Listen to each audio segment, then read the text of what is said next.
majina naitwa Juma Kombohija, maarufu wangu ni Sibure. Kwa sasa ni mratibu jumuiya ya watu wenye ulemavu kwa Pemba. Kwa kweli jumuiya hii ni jumuiya ambayo inafanya shughuli zake kwa Unguja na Pemba.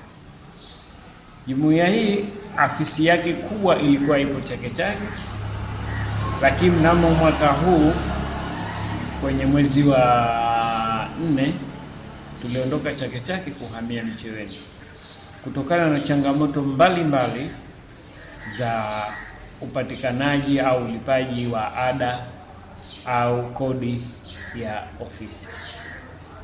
Kutokana na hayo, tukaamua kwamba tunalo jengo letu Micheweni, jengo hili ambalo kwamba lilianzishwa kama jumuiya ya wilaya, lakini kwa sasa tunashukuru kwa hatua ambayo kwamba iko na jengo hili litatumika kama jengo la afisi kuu kwa Pemba kutoka Chake kuhamia Micheweni. Hivyo basi, kutokana na hali halisi ilivyo juu ya hali zetu watu wenye mahitaji maalum au watu wenye ulemavu, tuna changamoto nyingi ambazo kwamba zimetukabili katika kufikia lengo la ofisi yetu hii. Alhamdulillah, tulipo tushakuwapo, milango tushaanza kutia, madirisha alhamdulillah, lakini ukiangalia kuna sehemu za juu ambazo kwamba zinahitaji kufunikwa kama ofisi.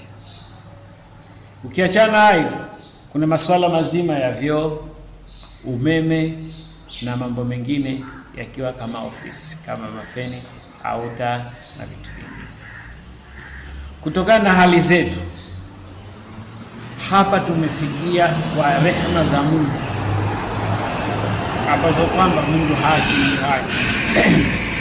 na kutufikisha hapa.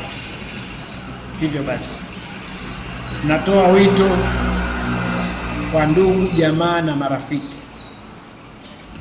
taasisi na serikali kwa ujumla iweze kutufikiria palipobakia kutumalizia jengo letu na sisi tujisikie kama ofisi nyingine zenye mahitaji kwa watu wengine. Kwa yeyote ambaye ana dhamira ya kusaidia watu wenye ulemavu, tunakaribisha kutusaidia kwa pale ambapo kwamba pamebakia. Na imani kwamba hakuna yoyote ambaye kwamba anagombea au anachukua fomu kugombea ulemavu.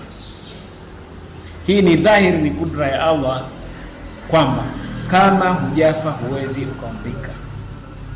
Hivyo basi, nawasihi wenzangu, tujengeni maisha tulio nayo sasa. Tusije tukafikia pahali pa kufikia mtu naye kashapata ulemavu akaona kwamba kwa nafasi niliyokuwa nayo ilikuwa kwamba nisaidie. Hayo itakuwa ni majuto, na watu wanasema kwamba majuto sio mjukuu. Tuangalieni sisi watu wenye mahitaji maalum, kwa sababu kila mmoja ni mtu mwenye ulemavu mtarajiwa. Kutokana na hayo, tukaribisha kuwasiliana na mimi. Nambari yangu ya simu ni wasiliana, au unaweza ukaja popote au muda wote katika jengo hili ili kuona kwamba kipi ambacho kwamba utaweza kufanya nini kusaidia. Nambari ya simu ni 0777 46 14 37, 0777 46 14 37. Na karibisha kwa hali na mali. Jenga utu wako dhidi ya watu wenye mahitaji maalum. Muhimu sana kama ofisi, kwa sababu kama nilivyozungumza kwamba kutokana na hali halisi jengo lilivyo, mahitaji yetu bado ni makubwa na ni mengi. Tunahitaji kupata single board ambaye kwamba analo, basi akaribu, ambaye kwamba atakuwa na kioo cha dirisha akaribu, ana tiles akaribu, ana uwezo wa kutuchangia japo kupata umeme tunamkaribisha sana, kwa lengo la kufikiria kwamba watu wenye mahitaji maalum na wao wana sehemu kama sehemu ya watu wengine waliokuwa hawana ulemavu, kwa sababu kila mtu ni mlemavu mtarajiwa.